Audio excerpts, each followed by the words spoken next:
तो स्वागत करता हूं आज की वीडियो में। कैसे हैं आप लोग? आशा करता हूं कि थोड़े से खुश में होगे, प्रफुल्लित होगे, क्योंकि मार्केट में एक ऐसी खबर आई जिसके कारण मार्केट में थोड़ी सी आज हरियाली देखने को मिली है, जिसके कारण थोड़े से इन्वेस्टर हैं, थोड़े से खुश नजर आ रहे हैं और कहीं ना कहीं ये उम्मीद जता रहे हैं कि संदीप भाई क्या सब कुछ नॉर्मल हो गया है, क्योंकि एक ही खबर का इंतजार सबको रहता है, क्योंकि उस खबर के बलबूते आपका पोर्टफोलियो साइड में है। अगर वो खबर अच्छी होगी तो पोर्टफोलियो पॉजिटिव रहेगा, चाहे म्यूचुअल फंड की बात करें, स्टॉक्स की बात करें। उस खबर को लेकर मैं आपसे बात करने वाला हूं। साथ ही साथ हम बात करने वाले हैं मेरे 3 ऐसे म्यूचुअल फंड्स जिन्होंने मुझे सबसे ज्यादा रिटर्न दिए, उसके बारे में बात करूंगा मैं। और सबसे अच्छी बात है, क्या ईरान यूएस वॉर को रिलेटेड कुछ अच्छी न्यूज आ गई है? खबर क्या है? मार्केट अपडेट क्या है? ये परमानेंट तेजी है कि केवल एक छल है, धोखा है? सबके बारे में कंप्लीट वीडियो होगी। वीडियो को लाइक कर सकते हो। लाइक टारगेट जी हां 1000 रखूंगा, मुझे मालूम आप लोग जरूर कर दोगे। चलो स्टार्ट करते हैं। सबसे पहले वीडियो जल्दी खत्म करने की कोशिश करेंगे, सीधे पॉइंट टू पॉइंट बात करने वाला हूं। सबसे पहले मार्केट अपडेट। जी हां,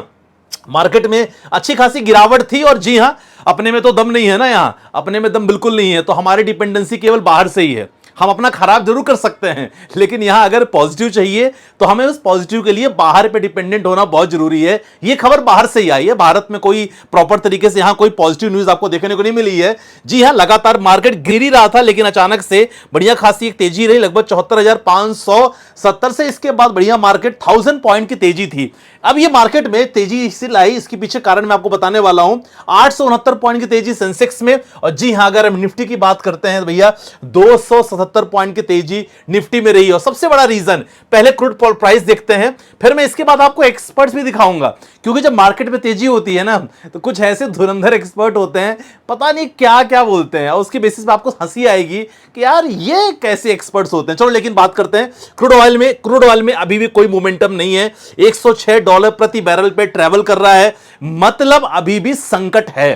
संकट तो है। चलो पॉजिटिव न्यूज की बात सबसे पहले करेंगे। जी हां, न्यूज आई है क्योंकि भैया ट्रम्प साहब हैं, वो उनकी आपको पता है कि ट्रम्प साहब और चाइना के बीच में, दोनों के बीच में मीटिंग अच्छी खासी हो रही है।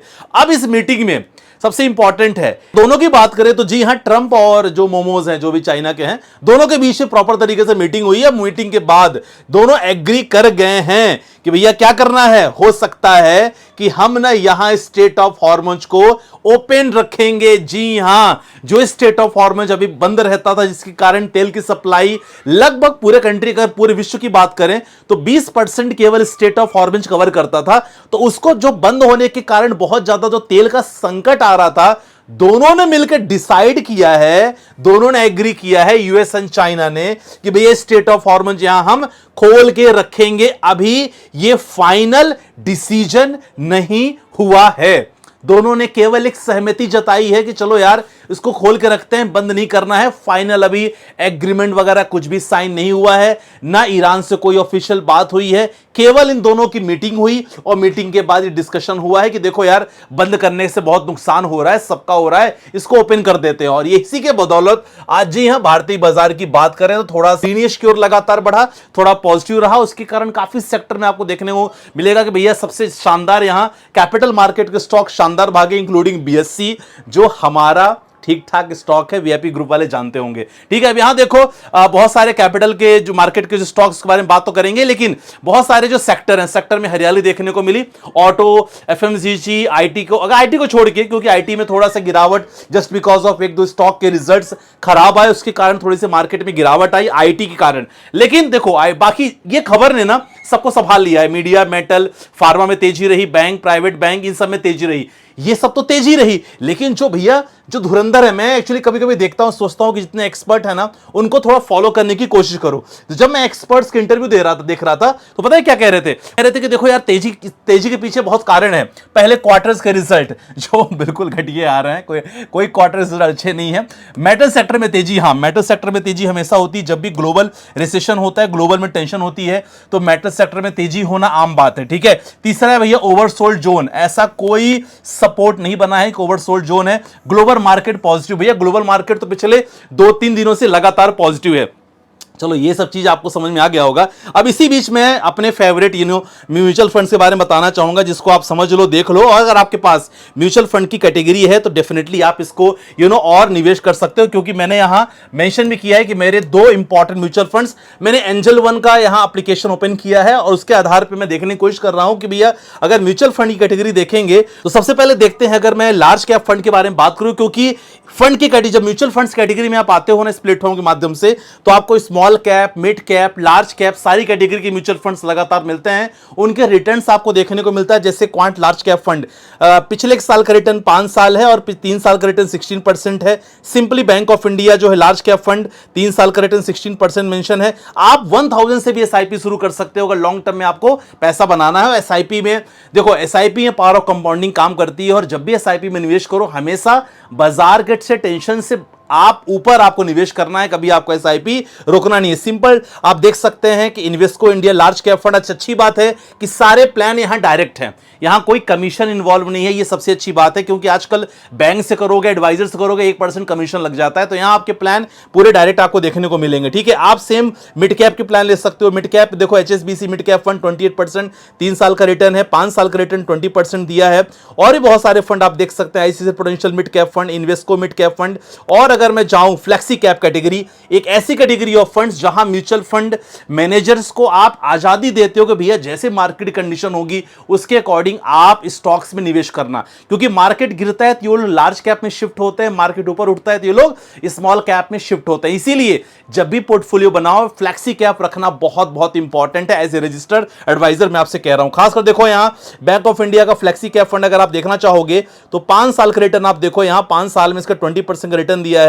बाकी अगर रिटर्न देखना चाहोगे, Invesco flexi cap fund, GM flexi cap, quant flexi cap fund, अगर और भी आप कोई फ्लेक्सी कैप फंड देखना चाहते हो, ठीक है, मैं ऐसे सर्च कर सकता हूं एचडीएफसी का फ्लेक्सी कैप फंड।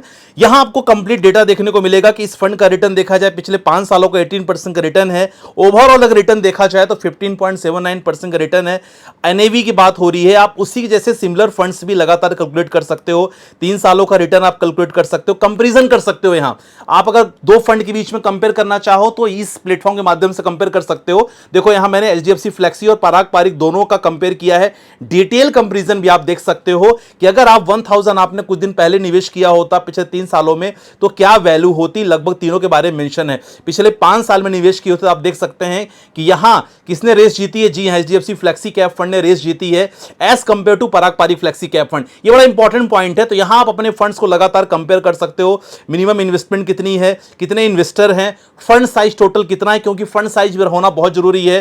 ठीक है ना, और टोटल रेटिंग आप देख सकते हो कि दोनों फंड की रेटिंग कितनी है। ये लगातार टोटल होल्डिंग्स आप देख सकते हो, कौन कौन से सेक्टर में निवेश करके रखे ये भी लगातार चेकआउट कर सकते हो। और होल्डिंग, टॉप 5 होल्डिंग की दोनों, अगर देखो कभी कभी हम लोग ओवरलैपिंग कैसे पहचानते हैं, दोनों म्यूचुअल फंड आप चेकआउट कर सकते हो भैया सबसे ज्यादा होल्डिंग किसकी है। जैसे अगर देखा जाए एचडीएफसी फ्लेक्सी कैप में आईसीआईसीआई बैंक है, यहां एचडीएफसी बैंक है, एक्सिस बैंक है, लगातार आप चेकआउट कर सकते हो और यहां आप आराम से निवेश कर सकते हो। बोलोगे संदीप भाई ये तो सारा चीज हो गया, आप यहां ना अपना स्मॉल कैप भी देख सकते हो कि स्मॉल कैप कैटेगरी कौन सी है। गोल्ड एंड सिल्वर में अगर आपको फंड्स में निवेश करना है तो गोल्ड एंड सिल्वर में आप निवेश कर सकते हो। स्टार रेटिंग म्यूचुअल फंड्स किस किस के स्टार, 5 स्टार रेटिंग है, उसके आधार पर लगातार निवेश कर सकते हो। तो बहुत सारी चीजें हैं, बहुत कुछ एक्सप्लोर करने के लिए है। तो मैंने डिस्क्रिप्शन पे लिंक डाल दिया, वहां जाके एक्सप्लोर करो, कंपेयर करो। अगर आपके फंड्स परफॉर्म नहीं कर रहे हैं, कंपेयर करो कि यार दोनों फंड्स के बीच में अच्छा फंड्स कौन सा है, फंड मैनेजर कहां कहां है, फंड मैनेजर के साथ साथ एयूएम किसका ज्यादा है। अब मेरे 3 इंपॉर्टेंट कैटेगरी फंड जी, यहां पहला है एचडीएफसी फ्लेक्सी कैप का फंड, मोर देन 18% का रिटर्न दिया है। दूसरा अगर बात किया जाए वो है मेरा एक्सिस का मिड कैप फंड, उस फंड ने मुझे ठीक ठाक अच्छे रिटर्न दिए, मोर देन 20%। और तीसरा जी हां बंधन स्मॉल कैप फंड, इस फंड ने मुझे मोर देन 22% रिटर्न दिया। लेकिन ध्यान रखना, म्यूचुअल फंड रिटर्न मतलब ये नहीं कि जो पास्ट का रिटर्न है वो फ्यूचर में भी देगा, और खासकर आपके रिस्क पे डिपेंड करता है। जैसे मैं हाई रिस्क इन्वेस्टर हूं, मैं होल्डिंग करना जानता हूं, मेरे अंदर पेशेंस है, तो मैं ये फंड ले सकता हूं। तो सबका म्यूचुअल फंड्स का सिलेक्शन आपके गोल पे आधारित होता है। ध्यान रखना इस चीज को लेके, कॉपी करने की कोशिश मत करना, हमेशा रजिस्टर्ड एडवाइजर से पूछ के करना। तो माय डियर फ्रेंड्स, आज की वीडियो में हमने कवर कर लिया तो मार्केट अपडेट क्या है, क्या वॉर रिलेटेड न्यूज आई है, नहीं वॉर खत्म नहीं हुआ है, केवल स्टेट ऑफ हॉर्मज ओपन करने की बात की जा रही है, लेकिन अभी ईरान से फाइनल बात नहीं हुई, ईरान के साथ फाइनल एग्रीमेंट नहीं हुआ है। जब तक ईरान के साथ एग्रीमेंट नहीं होगा तब तक इस चीज को हम लोग पॉजिटिव पूरी तरह नहीं मानेंगे। जी हां, ये परमानेंट तेजी नहीं है, इट्स अ टेम्परेरी तेजी, क्योंकि क्रूड ऑयल भी 104, 5, 106 पे ट्रेड कर रहा है। तो आज की वीडियो में बस इतना, आशा करता हूं कि समझ में आया होगा। मिलते हैं नेक्स्ट वीडियो के साथ, अपना ध्यान रखिएगा, बाय बाय, टेक केयर, जय हिंद गाइस।